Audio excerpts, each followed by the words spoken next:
ఎంజీరావు గారు మనతో ఉన్నారు. ఎంజీరావు గారు నమస్తే. అణుయుద్ధాన్ని ఆపేశాను, ప్రపంచ శాంతి కోసం ఇరాన్ అణు కార్యక్రమాన్ని ధ్వంసం చేశాను, నోబెల్ శాంతి బహుమతికి నేనే అర్హుణ్ణి అని చెప్పుకుంటారు ట్రంప్. అలాంటి ట్రంప్ ఉన్న గడ్డ అంటే అమెరికా గడ్డపై నుంచే Pakistan army chief as if Munir చాలా విషం కక్కారు. భారత్ మీదే కాదు, ఈ ప్రపంచం మీద. నా జోలికి వస్తే మేము మునిగిపోతే ప్రపంచం సగాన్ని తీసుకెళ్తాము మాతో పాటే అని చెప్పి చాలా దారుణమైన అగ్రెసివ్ కామెంట్స్ చేసిన పరిస్థితి. ఎంజీరావు గారు, మరి ట్రంప్ పదే పదే చెప్తూ ఉంటారు అణుయుద్ధాలను ఆపేశాము అది ఇది అని చెప్పేసి. సో అలాంటి అమెరికా గడ్డ మీద నుంచే మునీర్ ఈ తరహా వ్యాఖ్యలు చేయడం మరి అమెరికా పరువు పోయినట్టు కాదా?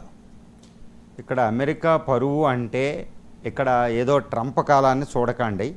1777లో అమెరికాకి స్వతంత్రం వచ్చింది. అమెరికా రెవల్యూషన్ బ్రిటన్ నుంచి స్వతంత్రం తెచ్చుకుంది.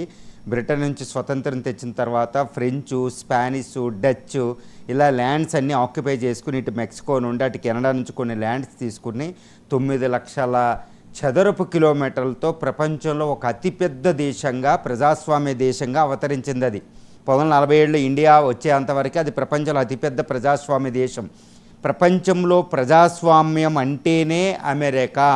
ఎందుకంటే మొదటి, రెండవ ప్రపంచ యుద్ధాల్లో ప్రపంచ ప్రజాస్వామ్య రక్షణకు మేము నడుం కంటుకుంటామని రూజ్వెల్ట్ లాంటి ప్రముఖులు ప్రపంచం యవనికపై వచ్చి ప్రపంచాన్ని అతిపెద్ద దేశంగా ప్రపంచంలో అంతర్జాతీయ చట్టాలను తయారు చేసింది.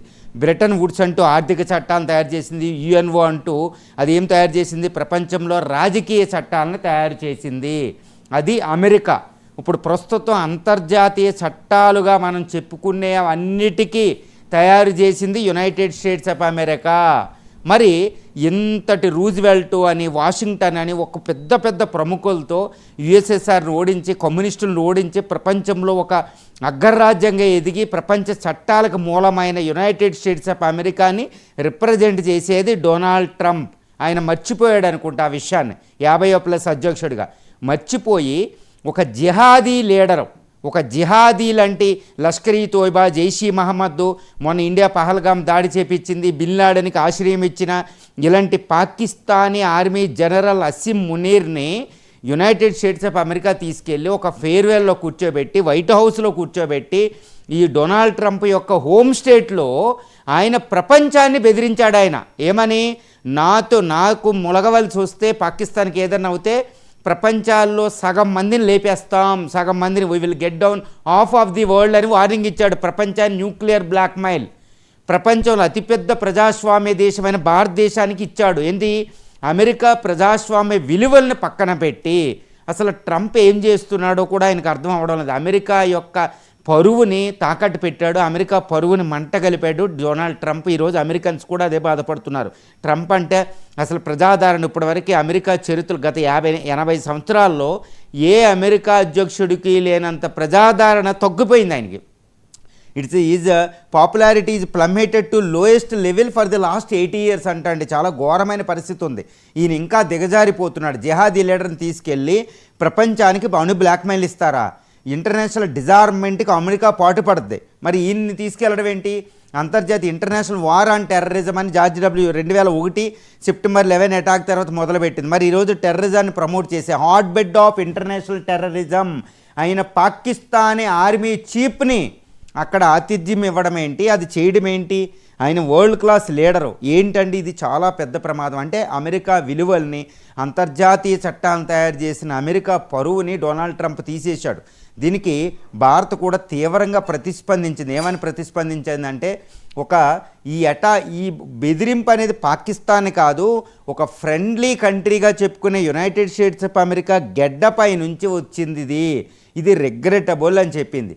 తర్వాత పాకిస్తానే ఇట్ ఈ స్టాక్ ఇన్ ట్రేడ్ అనే పదాన్ని ఉపయోగించారు. చూడండి, ఎస్ జయశంకర్ గారు వీళ్ళు స్టాక్ ఇన్ ట్రేడ్, ఇంకా అది ట్రేడ్ అంటే ఇది బయటికి చెప్పుకోవడానికి న్యూక్లియర్ బాంబులు తప్పితే ఏది లేదు, బెదిరింపులు మేము లొంగము. ఇండియా చెప్పేసింది ఆపరేషన్ సింధూర్లో మేము అణువారి హెడ్లో ఉన్న కిరాణా హిల్స్ని కొట్టాం, నూర్ఖాన్ ఎయిర్ బేస్ కొట్టాం, సర్గోదా ఎయిర్ బేస్ దగ్గర ఉన్న కిరాణా హిల్స్ని కొట్టేసి అణుబాంబులు బయటికి తీయకుండా ఆపాం.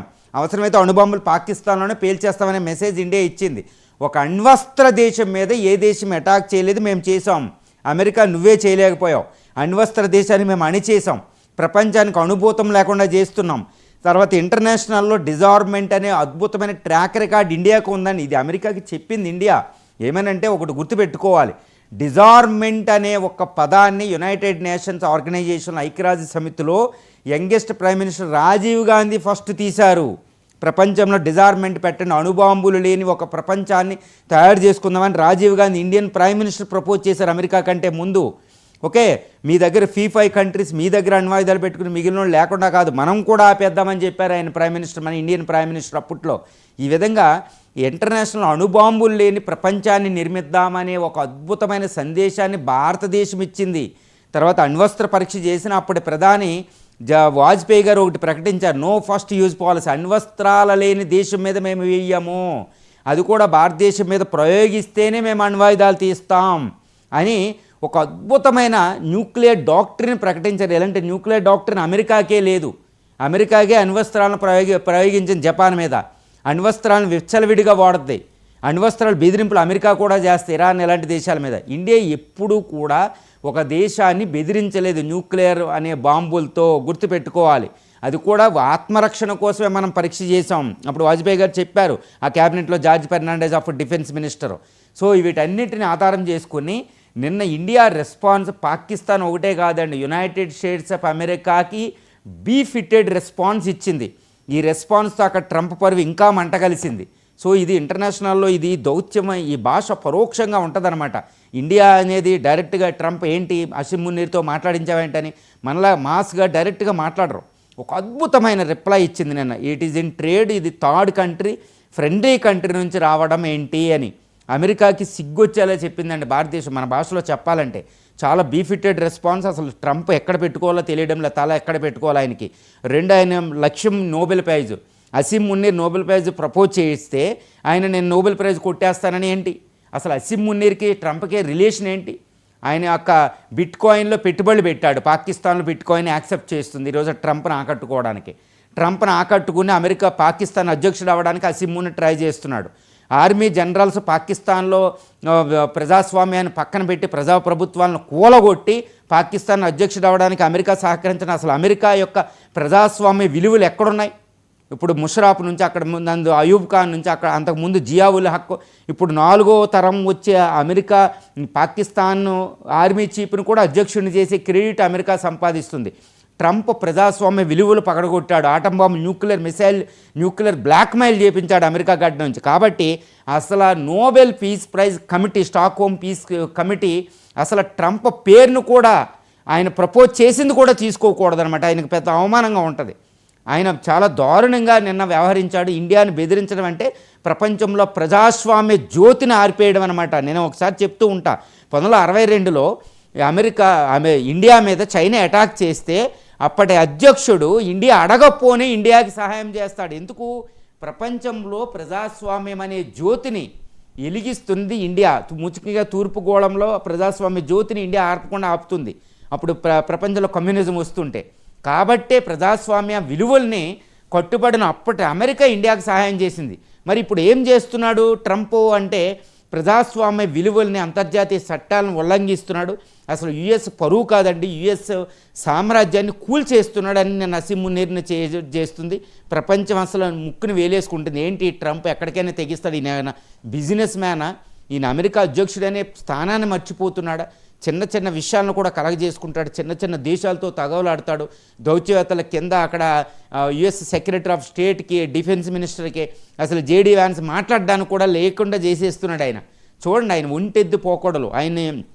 ఆయన యొక్క క్యారెక్టర్ని మనం గ్రోక్లో కానీ షార్ట్ జీపీటీలో కానీ ఏఐని అడిగితే చెప్తుందనమాట. ఈయన ఒక క్యాప్రేషియస్ పర్సనాలిటీ, ఈయన సైకలాజికల్గా డీప్ స్టేట్కి భయపడుతున్నాడు, దీనికి భయపడుతున్నాడు, ఒక భయంకరమైన సైకలాజికల్ డిసీజ్తో బాధపడుతున్నాడు అనమాట. ఇప్పుడు ఆయన రంజింపజేయడం ఎవరితరం కాదు, మూర్ఖుడు మనసు రంజింపజేయలేం అని ఒక సూక్తి ఉంటుంది అనమాట. ఒక డిక్టేటర్లా బిహేవ్ చేస్తున్నాడు. It is not augur well for the such a greatest president of United States of America మనం అనుకోవాలి. So the greatest United States of America పరువుని మొత్తం మంట కలిపేశాడు అసిమ్ను. మన భారతదేశం పట్టించుకోగలదు, కానీ చాలా జాగరూకతతో భారతదేశం ఉండాలి. ట్రంప్ అసిమ్ మునీర్ని రెచ్చగొడుతున్నాడు, అసిమ్ మునీర్ని దేశ అధ్యక్షుడు చేస్తున్నాడు. అసలు అలాంటి ఆటలు మనం సాకుండా ఒక ప్రీఎంప్టివ్గా కొన్ని స్టెప్స్ తీసుకోవాల్సిన అవసరం ఎంతైనా ఉంది ఇక్కడ. ఎంజీరావు గారు, ఏ ధైర్యంతో మునీర్ ఇటువంటి వ్యాఖ్యలు